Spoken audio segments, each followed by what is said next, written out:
The diner clock ticked like a heartbeat, slow and relentless, as if it knew the truth that no one else dared to speak aloud. Earl Johnson's hands, steady from years of flipping pancakes and refilling coffee cups, trembled just slightly that morning.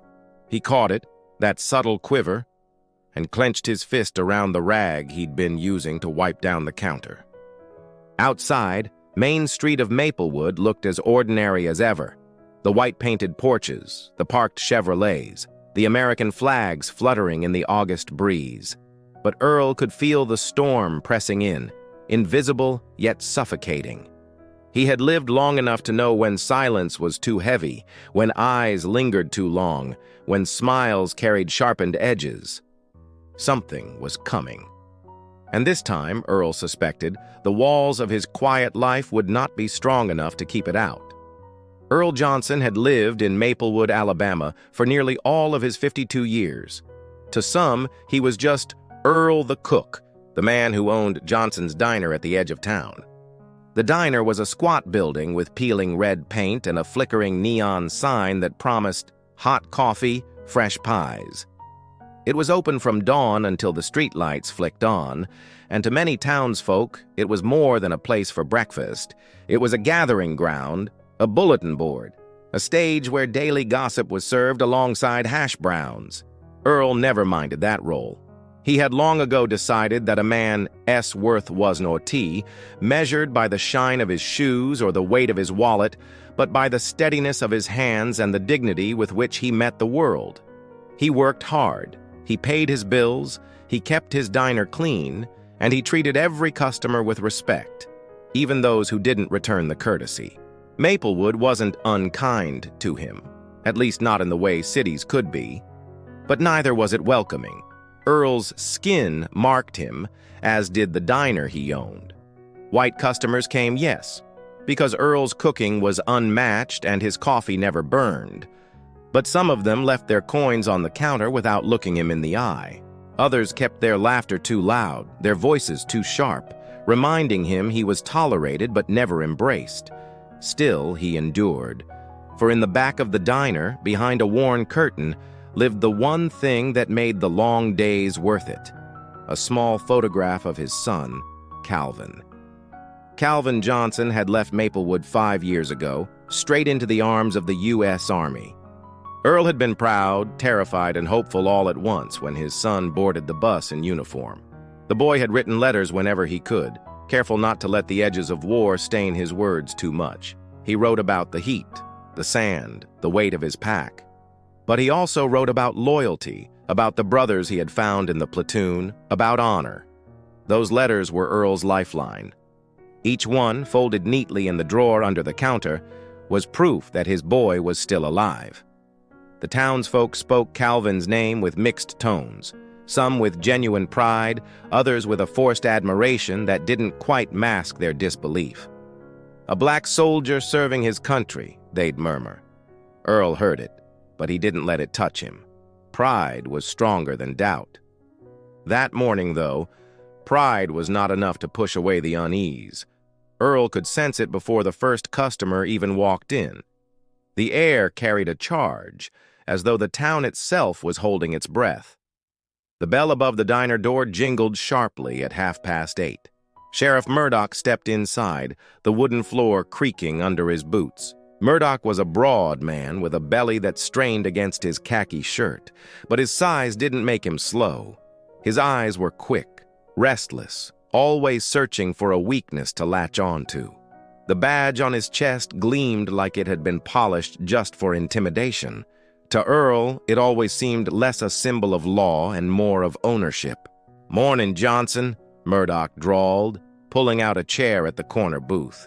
He leaned back, hat tipped forward, as if the diner belonged to him. Earl tightened his grip on the coffee pot but forced a polite smile. "Morning, Sheriff. Coffee?" Murdoch smirked. "Strong. You know how I like it." The exchange was simple, ordinary even. But the weight behind it wasn't. Murdoch had a way of stretching every word, bending it until it carried more than its surface meaning. Earl poured the coffee, steadying his hand against the tremor. "You hear the news?" Murdoch asked, blowing on the steaming cup. "No, Sheriff. What news is that? They say your boy's coming back. Whole platoon. Headed this way for some training exercise near the base. Could be as soon as next week." Earl froze. The rag in his pocket felt suddenly heavy. He had been waiting years to hear those words, that his son was coming home, alive, walking on 2 feet.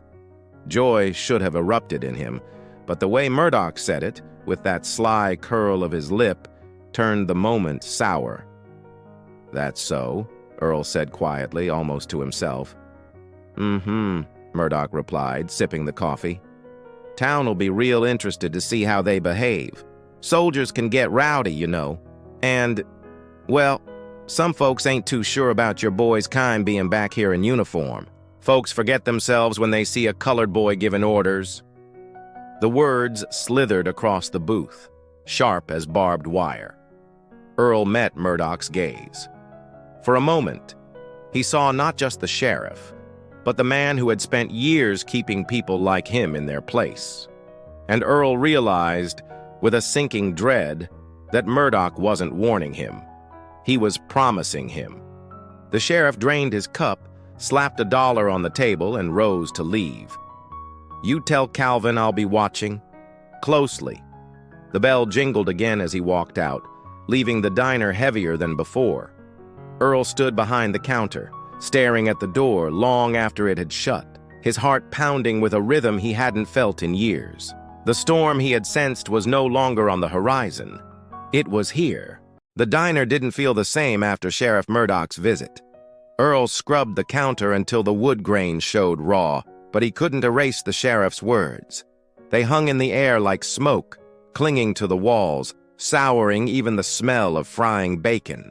By noon, the regulars had filled the booths. Farmers in mud-streaked overalls, mechanics with oil-stained hands, secretaries from the courthouse with bright lipstick and clipped voices. They talked about the weather, the price of cotton, the new minister's sermon. But beneath it all, Earl could hear another conversation, silent yet piercing. He felt their glances flicker toward him, toward the news already spreading faster than wildfire. Calvin Johnson's coming home. Earl caught fragments of muttered sentences as he poured coffee. "Gonna strut in here like he owns a place. Don't sit right, him wearing that uniform. Murdoc'll keep him in check." Each word was a knife, quiet but sharp, slicing into Earl's chest. He kept his expression blank, but inside, fury pressed against his ribs. He wanted to shout, to slam down the coffee pot, to remind them that his son had bled for the flag they draped across their porches. But Earl knew better. In Maplewood, anger from a black man was never seen as righteous. It was seen as dangerous, so he swallowed it, like he always did. That night, when the last customer left and the neon sign buzzed faintly in the dark, Earl pulled out Calvin's letters. He spread them across the counter like playing cards, reading his son's handwriting until the words blurred. "Pa, I know it's hard being alone back there, but don't you worry. I'll make you proud. I'll come home standing tall." Earl whispered into the empty diner. "You already did, son. You already did." But the fear was louder. Murdoch's voice echoed in his head. Folks forget themselves when they see a colored boy giving orders. The following week, Maplewood changed overnight. Military trucks rumbled down Main Street, their engines shaking the storefront windows. Children ran after them, waving. Men tipped their hats. Women stood with baskets of groceries paused against their hips, watching. And then they saw the soldiers climb out. Uniforms crisp, boots polished, faces sunburned, eyes sharp. Calvin was among them. Earl stood in the doorway of the diner, rag in hand, pretending to polish the frame. But when he saw his son step down from the truck, tall and broad-shouldered, his chest swelled. Calvin's posture carried both the weight of war and the pride of survival. He looked older, carved by something the town couldn't understand, but his smile, brief, private, directed at Earl, was the same boyish grin from years ago. For a moment, Earl forgot the whispers, forgot Murdoch, forgot the danger. His son was home. "Pa!" Calvin's voice cut across the street. Heads turned. Earl didn't care. He stepped forward and embraced his boy, uniform and all. The crowd murmured. Some clapped politely. Others folded their arms, lips pursed. Sheriff Murdoch leaned against his patrol car, arms crossed, watching with the stillness of a snake before it strikes. In the days that followed, Calvin and his platoon trained near the base but came into town often. They ate at the diner, filling the booths with noise and laughter. Soldiers of every shade sat shoulder to shoulder, passing ketchup bottles, trading stories, slapping backs. Earl's diner, for the first time in years, felt alive. But Maplewood didn't see camaraderie. They saw disorder. White townsfolk whispered about bad influences, about uppity behavior. They didn't like seeing Calvin respected by his fellow soldiers. They didn't like seeing him wear the same stripes as their own sons. One evening, as the sun bled into the horizon, Calvin sat at the counter, laughing with two of his platoon brothers, Rodriguez, a wiry Texan with a quick tongue, and Mason, a quiet kid from Ohio with freckles. Earl watched them, pride blooming despite the fear gnawing his gut. Then the door swung open. Sheriff Murdoch stepped in, two deputies behind him. The diner fell silent.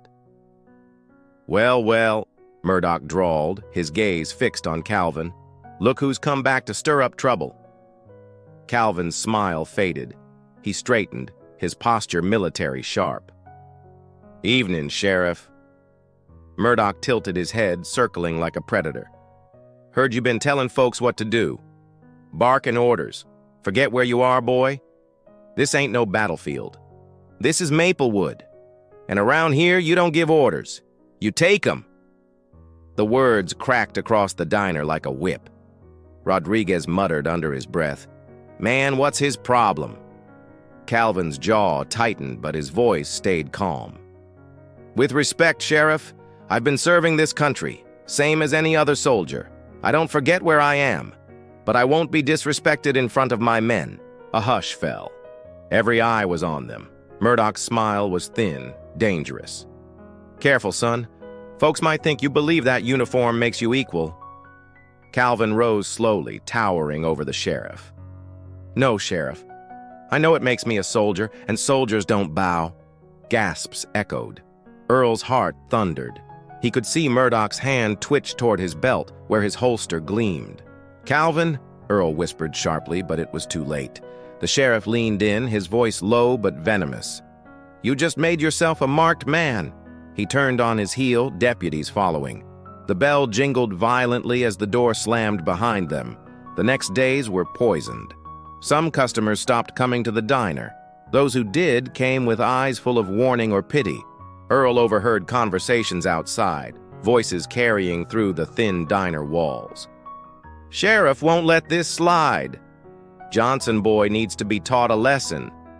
Place'll burn before they let him stand tall here." Earl scrubbed tables harder, his knuckles raw.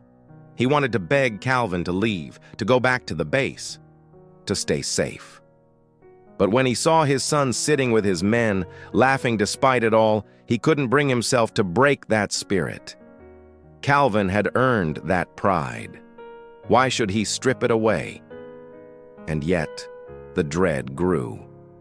Each night, Earl checked the locks twice, then sat by the window until dawn, waiting for headlights that might bring trouble. The storm wasn't just brewing anymore. It was circling, tightening, ready to strike. The night it happened was hot, the kind of southern heat that pressed down on you even after sundown. The cicadas shrilled like alarm bells outside Earl's diner, but inside, all was quiet. Earl sat at the counter, chin resting on his palm, watching the clock tick toward midnight. Calvin had gone back to the base with his platoon. Earl should have felt relief. Instead, unease gnawed at him, sharp and insistent. Sheriff Murdoch's words replayed in his head. "You just made yourself a marked man." The sound came sudden, the crunch of tires on gravel. Headlights swept across the diner windows. Earl froze. Then came the voices. "Get the gas! Teach him a lesson!" The first rock shattered the front window, spraying shards across the counter. Earl ducked, heart hammering. Flames roared to life as a bottle, rag stuffed in its neck, crashed against the floor. They were burning him out. Earl grabbed the fire extinguisher, choking on smoke. He fought the flames with desperate bursts, but more bottles sailed in, smashing, igniting. The air thickened, heat searing his lungs. He stumbled toward the back door, coughing, vision blurred. Through the smoke, he saw silhouettes outside, men with bandanas, torches raised, rifles slung over shoulders. Their laughter cut sharper than the fire. Earl burst into the alley, gasping. He ran, not knowing where, only away. Behind him, the diner burned, the place where he had poured every ounce of his life reduced to a furnace. But he didn't get far. A figure stepped out from the shadows, pistol raised. Sheriff Murdoch. "Evening, Earl," Murdoch drawled, face lit by the fire's glow. "Shame about your little diner. Folks said it was only a matter of time. Man ought to know his place." Earl's chest heaved. Sweat and smoke stung his eyes. "You won't get away with this, Murdoch." "Calvin," Murdoch sneered. "Calvin ain't here, and when he comes back, maybe he'll learn what happens to boys who forget their place." The pistol's hammer clicked back. But then, another sound. Boots pounding against gravel. Voices, sharp and commanding. "Sheriff, drop it!" Out of the darkness came Calvin and his platoon, rifles slung but hands steady. Rodriguez, Mason, and half a dozen others surrounded Murdoch, their formation tight, purposeful. Calvin's voice rang clear, cutting through the smoke and the sheriff's smirk. "You point that gun at my father, you point it at me, and you point it at the United States Army." For the first time, Murdoch's eyes flickered with doubt. "Boy, you don't scare me." But Calvin stepped closer, boots firm on the ground, his men tightening around him. "I don't need to scare you. The truth already does." He nodded toward the burning diner, the crowd now scattering as soldiers arrived. "The world's changing, Sheriff. You can light all the fires you want, but you can't burn out what's already been earned." The deputies wavered. Townsfolk, drawn by the blaze, gathered at the edges of the street. Whispers spread like sparks. Some looked away in shame. Others stared with wide eyes. Murdoch's hand trembled. He lowered the gun, but Calvin didn't smile, didn't celebrate. His voice was steady, resolute. "You'll face justice. Not just from us, from history." By dawn, the diner was nothing but ash and blackened beams. Earl stood in front of the ruins, soot streaking his face, shoulders heavy with loss. The air still smelled of smoke, acrid and cruel. Calvin came to his side, uniform smudged, eyes red from the night's chaos. He placed a hand on his father's shoulder. "I'm sorry, Pa." Earl shook his head. "You ain't the one who burned it. Don't you carry their sins?" The platoon lingered nearby, silent guardians. Townsfolk shuffled closer, murmuring apologies, excuses, prayers. But Earl barely heard them. His diner was gone. And yet, something else had risen from the fire. For the first time, Murdoch's power had been broken in public. People had seen him cornered, weapon shaking, forced to back down before a black soldier and his men. Whispers were already spreading, not of Calvin being uppity, but of his courage, his defiance, his refusal to bow. Earl realized then that the diner had always been more than a place to eat. It was a stage where dignity fought to survive. And though the building was gone, the fight had burned itself into Maplewood's memory. Weeks later, as the platoon prepared to move on, Calvin hugged his father tight. "I'll come back, Pa. We'll rebuild. Maybe not the same diner, but something better." Earl's eyes glistened. "It ain't about the walls, son. It's about standing tall. You showed them that." Calvin smiled faintly. "We both did." As the trucks rolled out of town, Earl stood on the dusty road, watching until the rumble faded. The ruins of the diner still smoldered behind him, but he didn't feel defeated. The sheriff's fire had tried to erase him. Instead, it had lit a truth too bright to be hidden any longer. And in that truth, Earl knew, lay the beginning of something greater. Not just for him and Calvin, but for every man told to bow when he had earned the right to stand tall.